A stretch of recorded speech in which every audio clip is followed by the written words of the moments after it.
আদেশ হয়ে গেছে, ঋষিকেশে জুলন পূর্ণিমার দিন রামকৃষ্ণদেব অন্নদাকে আদেশ করলেন এরকম মন্দির করতে হবে, মন্দির নিয়মকানুন সব বলে দিলেন। বলে দেওয়ার পর বললেন শুধু মন্দির পুজো পাঠ করলে চলবে না, জনসেবামূলক কাজ করতে হবে। 6টা আদিষ্ট কর্ম করলেন। বালকদের জন্য ব্রহ্মচর্য আশ্রম, বালিকাদের জন্য আর্যনারী শিক্ষাদান, বিধবা মায়েদের জন্য মাতৃ আশ্রম, সংসার বিবাহিতদের জন্য বানপ্রস্থ আশ্রম, ত্যাগী সাধক সাধিকাদের জন্য পৃথক পৃথক আশ্রম এবং সংক্রামক ব্যাধি নিবারণের চেষ্টা। এই 6টা আদিষ্ট কর্ম দিলেন, যেটা এখনো আধ্যাত্মিক ঠিকঠাকভাবে চলে। তাই এইসব সব শুনে অমৃতলোকের মধ্যে শঙ্কা যাচ্ছে, বলছে ঠাকুর তুমি যে এত বড় কাজের দায়িত্ব দিলে, আমি এই মন্দির ঠিক তৈরি করতে পারবো তো? তখন রামকৃষ্ণদেব বললেন, দেখো আমার কথা কখনো মিথ্যা হয় না। জেনে রাখো সৃষ্টির পর পৃথিবীর বুকে প্রথম এরকম মন্দির তৈরি হতে চলেছে, যেখানে ঈশ্বরের প্রকট আবির্ভাব। এতটাই প্রকট যে মন্দির স্পর্শ করলে উদ্ধার, যেখানে বছরে কমপক্ষে 3 জন ভাগবান ভক্ত এই মন্দিরেই মায়ের প্রকট দর্শন পেয়ে দেশ থেকে তাদের জীবন উৎসর্গ করে। জীবিতে ঈশ্বরের প্রকট কোনো এমনটি এর আগে হয়নি। যেখানে গেলে মাকে দেখা যায়, তাকে চেনা যায়, তার সাথে কথা বলা যায়, এই বিশ্বাস সাধারণ মানুষের মধ্যে আসবে। আরও বলছে, কালের গর্ভে সমস্ত মন্দিরের বিগ্রহ থাকবে, কিন্তু আধ্যাত্মিকতা লুপ্ত হবে। একমাত্র প্রকট থাকবে বাংলার এই প্রতিষ্ঠান। তারপরে বললে, তুমি যখন এত বড় কাজের দায়িত্ব নিতে চলেছো, তার জন্য আসল ঘটনা তুলে দিয়েছো, তোমার কোনো ভয়। এটাই হলো চাপরাস পাওয়ার মানে মজা। চাপরাস মানে ঈশ্বরের আদেশ। ঈশ্বর যখন কিছু আদেশ করেন, তিনি আগে থেকে করেই রাখেন সব, শুধু ভক্তকে পরীক্ষা নেন কে কতটা স্বতঃস্ফূর্তভাবে কাজের দায়িত্বটা নিচ্ছে, না কাজ শুনে ভয় পেয়ে পিছিয়ে যাচ্ছে। ঈশ্বর এটাই দেখেন যে আমি বলছি আপনি আদেশ করছেন, হ্যাঁ বলছি ছেড়ে যাচ্ছ, যে ঠাকুর আদেশ করছে কি মা আদেশ করছে, এই যে আদেশ করছে মানে তিনি আমাকে কৃপা করছেন। এইভাবে যে কতটা স্বতঃস্ফূর্তভাবে এগিয়ে আসছে, এটাই তিনি পরীক্ষা নেন। আদেশ করা মানে তিনি আগে থেকে সব করেই রাখেন। যেমন কুরুক্ষেত্রের যুদ্ধে দেখলাম না, যে অর্জুন কিছুতেই করতে যাবে না, বললো সখা আমাকে নিয়ে চলো মাঠে, কাদের সঙ্গে আমাকে যুদ্ধ করতে হবে দেখি। জানে তো কৌরবদের সঙ্গে, কিন্তু কে উপস্থিত হয়েছে, চলো আমাকে নিয়ে চলো। তখন দেখছে সব তো তার ওই বিশ্ব রয়েছে, তারপরে অস্ত্রগুলো দ্রোণাচার্য, তারপরে সব তার ভাইরা রয়েছে, হ্যাঁ, তারপরে তোমার ওই আরো সব বিভিন্ন সব গতি মহাবতী সব রয়েছে, হ্যাঁ। এটা তো সব আমার আত্মীয়, আমি এদের সঙ্গে যুদ্ধ করতে এসেছি, এদেরকে মেরে আমাদের জায়গা চাই না, আমাদের রাজত্ব চাই না, দরকার নেই, আমি যুদ্ধ করবো। তখন তো কৃষ্ণ তাকে ওই যুদ্ধ করার জন্য রাজি করাতে গীতা তৈরি হয়ে গেল 18টা পর্বে, 18 দিন ধরে তাকে বোঝাতে হবে। লাস্টে বলছেন যে তুমি নিমিত্ত, আমাকে নিমিত্তই যুদ্ধ করো, তোমাকে করতে হবে, তুমি আমার নামই করো, যা অপরাধ হবে আমার হবে। কিছুতেই বুঝছে না, শুনছে না।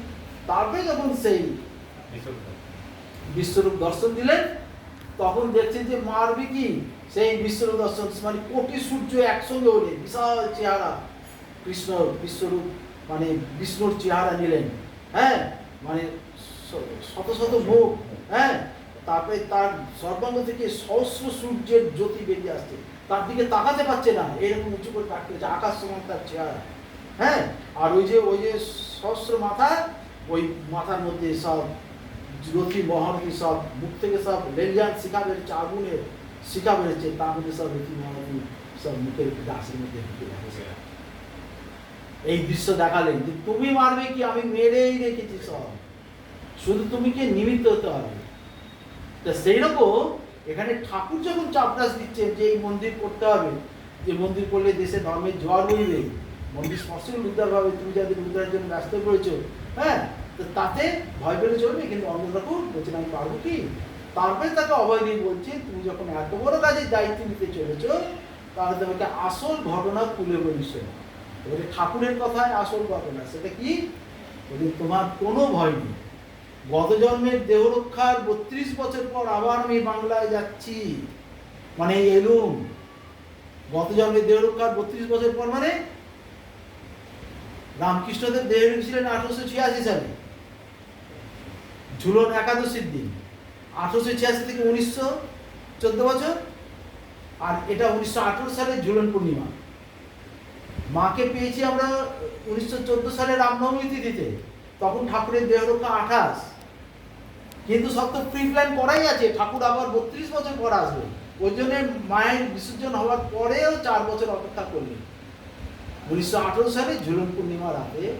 এবং আগে থেকে কিছুদিন আগে, ঝুলন পূর্ণিমার কিছুদিন আগে অন্নদাবাবু স্বপ্ন দেখছেন যে রামকৃষ্ণদেব তাকে নিজে হাতে গৈরিক বসনে ভূষিত করে তীর্থ ভ্রমণের জন্য যাত্রা করাচ্ছেন, আর তাকে বলে দিলেন তুমি এখন তীর্থ ভ্রমণে বের যাও, কিন্তু ঋষিকেশে ঝুলন পূর্ণিমার দিন অবশ্যই উপস্থিত থাকবে, এইটা বলেছিলেন। কেন ঋষিকেশ দিন ধার্য করলেন না, ঠাকুর যেহেতু ছিলেন 1886 সালে ঝুলন একাদশী, আর এটা 1918 সালে একাদশীতে 32 বছর কমপ্লিট হয়ে গেছে, মিলল হিসাব? ওদিকে 14 বছর, এদিকে 1918 সাল, 18, 14, 18, 32, আর একাদশীতে দেহ ঢুকেছিলেন, এটা একাদশী পেরিয়ে ঝুলন পূর্ণিমা, তার মানে 32 বছর কমপ্লিট হয়ে আরো 4 দিন, তার মানে দেহরক্ষা 32 বছর কমপ্লিট হয়ে গেছে, ঠাকুর এসে গেছেন বলেই বলছেন তোমার কোনো ভয় নেই, গত জন্মের দেহরক্ষার 32 বছর পর আবার আমি বাংলায় যাচ্ছি, মানে এলো প্রেজেন্ট কন্টিনিউয়াস টেন্স, এসে গেছি। নিজেরটা ঢাকুর পিটিয়ে বললেন না বাংলায় যাচ্ছি, তখন বিশাল বাংলা, পূর্ব বাংলা, পশ্চিম বাংলা এক। তারপর বলছেন গত জন্মের আমার 8 জন অন্তরঙ্গ পার্শ্বদ তোমার এই মন্দির তৈরি কাজে জীবন পাত করবে। মানে ঠাকুর যখন দক্ষিণেশ্বর লীলা করছিলেন সেই সময় যে 8 জন অন্তরঙ্গ পার্শ্বদ ছিল, তারা জীবনের শেষ মুহূর্ত পর্যন্ত তারা এই মন্দির তৈরি কাজে জীবন পাত মানে শেষ মুহূর্ত পর্যন্ত থাকবে। তারা 18 জন ভক্ত, 18 জন পার্শ্বদ, আর গত জন্মের 18 জন ভক্ত এই জন্মে 108টা শরীর চালনা করে তোমার সাথে বাংলায় যাচ্ছেন তোমার এই মন্দির তৈরি কাজে সহযোগিতা। 8 ঠাকুর আসছেন, গত জন্মের 8 জন অন্তরঙ্গ পার্শ্বদ তোমার এই মন্দির তৈরি কাজে জীবন পাত করবে, 8 জন, আর 18 জন,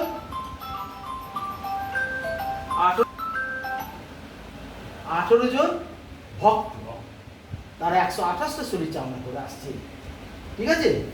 এবং তারা এই মন্দির তৈরি করে, সবাই তার পার্শ্বদ এবং ভক্তরা সব মন্দির তৈরি কাজে আসছে। ওই 18 জন ভক্তের মধ্যে বলছেন যার মধ্যে স্বামী বিবেকানন্দ 3 শরীর নিয়ে যাচ্ছেন, ব্রাহ্মণ কাস্তে বৈদ্য 3 শরীর, রামদত্ত 2 শরীর, এই দুজনের কথা মেনশন করেছেন। 18 জন যে 128টা শরীর নিয়ে যাচ্ছে তার মধ্যে স্বামী বিবেকানন্দ 3 শরীর, ব্রাহ্মণ কাস্ত বৈদ্য, রামদত্ত 2 শরীর। বললেন এত লোক তোমার সঙ্গে থাকবে, তোমার ভয় কি? তখন অন্নদাপুর আশ্বস্ত হল। হ্যাঁ, তারপরে কালেক্ট করবে সব, অবশ্যই সেই চেহারা নয়, যাদেরকে মানুষ পেলে এখন আপ্লুত তাকে ছাড়বে না, আর যখন তারা লীলা চলেছে, লীলা করেছে, তখন তাদেরকে কেউ পাত্তা দেয়। ঠাকুর স্বয়ং অবতার তিনি যখন ছিলেন 30 বছর দক্ষিণেশ্বরে কতজন আসতো, পণ্ডিত মহল তাকে ওই নানা রকম অত্যাচার করেছে। হ্যাঁ, তখনকার ওই সব, হ্যাঁ, মন্দিরে ওই পণ্যগর থেকে একদল ছোকরা ছেলে এসেছিল ঘুরতে, তারা শুনেছে এখানে একটা পাগল ঠাকুর থাকে, তখন তো ঠাকুরকে সবাই পাগল বলতো, সেই পাগল ঠাকুরের কাছে গেছে, তার ইয়াং ছেলেরা তার মজা করছে, ওদের মধ্যে প্রশ্ন তারা ঠাকুর হাতে এসেছে, মায়ের কথা বলছে, বুটের লাথি শুদ্ধ মেরেছে ঠাকুরকে ওই কন্যাগরের ওই দলের ছেলেদের দলের, তারপর তো সঙ্গে সঙ্গে পানিশমেন্টে দেবে, যাবো এই প্রসঙ্গে। তা এটা হলো ওই সময়, তার মানে, আর তার অন্নদাবাবুকে বলছেন যে তোমার কাজে পাবে, তাহলে আর অন্নদাবাবুকে বলছেন 20 বছর সাধনা, তারপরে মন্দির তৈরি, তারপরে আদিষ্ট কর্ম, সব অন্নদাবাবুকে আদেশ করছেন, আর বলছেন তুমি নিমিত্ত মাত্র, যে এরকম মন্দির দিয়ে ইচ্ছা হচ্ছে দেবতার দ্বারাই পরিচালিত। তাহলে ব্যাপারটা কি হলো? ঠাকুর আসছেন, ঠাকুরকে অন্নতে যাবেন, ঠাকুর বলেছেন কথা নিতে, অবতার যখন আসেন পার্শ্বদ বেষ্টিত হয়ে আসে, তা না হলে লীলা পোস্টাই হয়। তার পার্শ্বদরা সব এই মন্দির তৈরি কাজে নির্দিষ্ট করে পাঠাচ্ছেন, আর ঠাকুর থাকবেন অন্যত্র। ঠাকুর বলছেন আমি বাংলায় যাচ্ছি, তা মন্দিরটা তো বাংলার মধ্যে, তাহলে মিথ্যা কথা তো বলা হলো না। নিজে ঢাকুর ভিডিও বলছেন না যে আমি এই মন্দির তৈরি কাজে আসছি, এটা বলছেন না, বলছেন আমি বাংলায় যাচ্ছি, তো বাংলার মধ্যে তো মন্দিরটাই, তারপরে এখানেও তিনি আসছেন। আর অন্যদের মধ্যে তুমি নিমিত্ত মাত্র, যে রকম মন্দির যে ইচ্ছা হচ্ছে দেবতার দ্বারাই পরিচালিত হবে। তা ঠাকুর তো নিজে এখন দেবতা, মন্দিরে তো গুরু রূপে রয়েছে, আর ঠাকুরই তো আদেশ করছেন। তাহলে অন্নদানের মধ্যে তুমি নিমিত্ত, তার মানে ওই অন্নদানের খোলে ঢুকলেন রামকৃষ্ণদেব। আর তার আগে ঘটনা, এগুলো আমার ইউটিউবে বলা আছে। হ্যাঁ, তার আগে ঠাকুর প্রথমে বলেন অন্নদা ঠাকুরকে, যান অন্নদা ঠাকুর বলে তোমার জন্ম শেষ, বুঝতে পারছো কি, তুমি যদি ইচ্ছা করো আমার সঙ্গে যেতে পারো, আর তোমার যদি কিছু কামনা বাসনা থাকে তো তোমার আমি আগেও বাড়ি দিতে পারি। এগুলো সব আগের ঘটনা। হ্যাঁ, সেগুলো আমার ইউটিউবে বলা আছে। তো সেইখানে তখন অন্নদা ঠাকুর চেয়েছিলেন সেই লোকে, যদি মৃত্যু যখন আসন্ন তাহলে বেঁচে থেকে লাভ কি, ঠাকুরের হাত ধরে সেই লোকে যান। বলেছিলেন আমি তো আমাকে তোমার সঙ্গে নিয়ে চলো, আমি বাঁচতে চাই। তারপরে তো ঠাকুর বলে এটা চিন্তা করে ঠিক তুমি আরেকবার ভেবে দেখো। আরেকবার ভাব দিয়ে তখন দেখছেন হাজার হাজার নরনারী আত্মনাথ করে চিৎকার করে বলছে ঠাকুর তুমি একা দেবো না। ওরা প্রত্যক্ষ করছে, মানে আমরা, হ্যাঁ, কলির মানুষ যারা দিশে হারা হয়ে অন্যায় ঘুরে বেড়াচ্ছে, পাকিস্তানি মানুষ, তারা বলছে, তারা প্রত্যক্ষ করছে যে অন্নদা ঠাকুরের দেওয়া বসান হচ্ছে রামকৃষ্ণদেব নিতে এসেছে। তারা বলছে যে ঠাকুর তুমি একা যেও না, তারা রামকৃষ্ণদেবকে বলার সাহস নেই। অন্নদা ঠাকুর বলছে তুমি একা যেও না, আমাদেরকে নিয়ে যাওয়ার ব্যবস্থা। কারণ রামকৃষ্ণদেব বলছেন তুমি যদি কিছু কর্ম থাকে তো বলো, আমি বাড়ি দিচ্ছি। যখন ওই দৃশ্যটা দেখাবে, হাজার হাজার নরনারী আত্মনাদ করে বলছে আমাদেরকে নিয়ে যাওয়ার ব্যবস্থা করো, ওদের ওই আত্মনাদ শুনে অন্নদা ঠাকুরের হৃদয় বিগলিত হয়ে গেল। উনি তখন রামকৃষ্ণ বলতে আচ্ছা ঠাকুর ওদেরকে সঙ্গে নিয়ে যাওয়া যায় না। এই কামনা ছিল না, কামনা সৃষ্টি করালেন ওই দৃশ্য দেখে। তখন বলছে সেটা কি করে তুমি এখন তোমার সে সময় হয়নি, একসাথে যাক তাদের পাখি চক্রে। তারপর ঠাকুর বললেন তুমি যেটা করতে চাইছো সেটা করতে তোমার কঠিন কাজ করতে হবে। তখন বললেন একটি মন্দির স্থাপন, যে মন্দির তৈরি হওয়ার সঙ্গে সঙ্গে দেশের ধর্মের জোয়ার বইবে, আর এই মন্দির স্পর্শ করে সকল কাজটা উদ্ধার হবে, তুমি তাদের উদ্ধার করে রাস্তা দেবে। তা সেইটারই ইয়ে হলো ওই মন্দির তৈরি স্থাপন। তখন বললেন তাহলে এই যেগুলো করতে হবে সেক্ষেত্রে এটা হলো। তাহলে ওই খোলের মধ্যে রামকৃষ্ণদেব ঢুকলেন, আয়ুটা বাড়িয়ে দিলেন, 10 বছর আয়ু বেড়েছিল। হ্যাঁ, অন্নদা ঠাকুর ওই যে ঠাকুর তো চলে যেতে চেয়েছিলেন, কিন্তু ঠাকুর তো চলে যাওয়ার ওই দৃশ্য দেখাই, তখন এই কামনা সৃষ্টি হলো, ওদের কি করে মুক্তি হয়? তাহলে ওদের মুক্তি করতে গেলে তাকে মন্দির করতে হবে। সেই মন্দির করতে গেলে তখন মন্দিরের সঙ্গে আনুষঙ্গিক এই 6টা আদিষ্ট কর্ম, বালকাশ্রম বালিকাশ্রম, তখন অন্নদা ঠাকুরের সংখ্যা যাচ্ছে। তখনই বললেন কোনো ভয় নেই, আমি আসছি এবং তার মানে ওই খোলের মধ্যে রামকৃষ্ণদেবের আবির্ভাব। ওই জন্য তখন একটা প্রবাদ ছিল, অন্নদার কায়া রামকৃষ্ণদেবের ছায়া।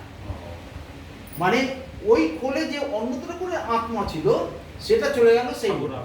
তার মানে কথাটা মিলে গেল, অন্নদা ঠাকুর চলে যেতে চেয়েছিলেন, যে অন্নদা যে আত্মা নিয়ে জন্মগ্রহণ করেছিলেন সেই আত্মা চলে গেল ওইখানে।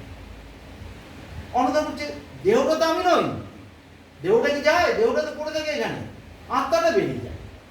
তো ওই খোলে যে আত্মা নিয়ে অন্নদা ঠাকুর জন্মগ্রহণ করেছেন সেই আত্মার আয়ু ছিল ওই দিন শেষ। এবারে ওই খোলের আত্মাটা চলে গেল ওখানে, যেহেতু আয়ু বাড়িয়ে দিয়েছেন, খোলটার মৃত্যু হলো না, সঙ্গে সঙ্গে রামকৃষ্ণদেবের আবির্ভাব ওই খোলের মধ্যে। তাহলে এবারে ঠাকুর যে বলছেন তুমি নিমিত্ত মাত্র, যে রকম মন্দির দেব ইচ্ছা হচ্ছে দেবতার দ্বারাই পরিচালিত হবে। হ্যাঁ, তাহলে দেবতা ঠাকুরই আদেশ করছেন, আর ঠাকুর তখন মন্দিরের দেবতা গুরুরূপে আসেন, ফলে ঠাকুরই পরিচালনা করছেন তার পার্শ্বদ বেষ্টিত হয়ে। ওই জন্যে ওই সময় এবারে যে অন্নদা কলকাতায় গরিব বছরে ভূষিত হয়ে গেলেন ঠাকুরের আদেশে তীর্থভ্রমণ করতে তাদের ঝুলন পূর্ণিমায়, তখন তার যা ভাব, আর যে অন্নদা মন্দির তৈরির আদেশ নিয়ে ফিরলেন সেই অন্নদা হেলদিবেন ডিফারেন্স তখনকার পার্শ্বদরা প্রত্যক্ষ করেছিল। যে অন্নদা গেছিলেন তার ভাব একরকম, যিনি ফিরে এলেন তার ভাব রামকৃষ্ণদেবের যেরকম মুহুর্মুহু সমাধি হতো, অন্নদা ঠাকুরের সেরকম এই কথা বলতে বলতে সমাধি হয়ে যেত এরকম। হ্যাঁ, যার জন্যে তখন হ্যাঁ একটা প্রচার হয়েছিল যে অন্নদার কায়া রামকৃষ্ণদেবের ছায়া।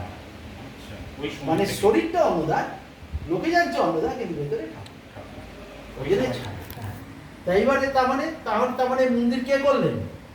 ঠাকুর পার্শ্বদ বেষ্টিত হয়ে, নিজেই পার্শ্বদ বেষ্টিত হয়ে করলেন। এটা 1918 সালে ঝুলন পূর্ণিমাটাতে এটা আদেশ। ওই দিন অন্নদা ঠাকুরের দেওয়া বসান, আর তারপরে ঠাকুর দিয়ে রেখেছে 1929 সালে 17ই জানুয়ারি, 3রা মাঘ। 1335 সালে 3রা মাঘ, 1929 সালে 17ই জানুয়ারি। তার মানে প্রায় 10 বছর। হ্যাঁ, তা এই হলো আদ্যা মন্দির ঠাকুর সব পার্শ্বতে এসে পড়বে। হ্যাঁ, তারপরে ঠাকুর বলেছিলেন সেই দেহরক্ষার 70 বছর পর আবার আমি আসবো।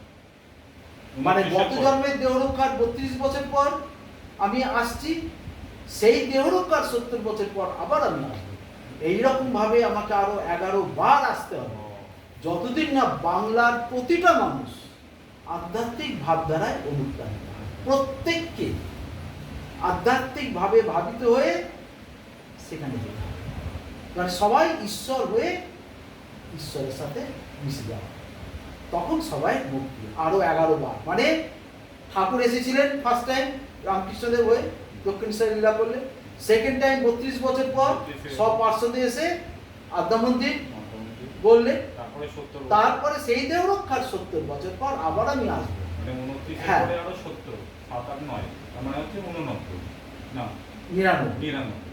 99 সালে 3রা মাঘ নিয়ে এসছেন। হ্যাঁ, তখন বলেছিলেন আমি আবার আসবো।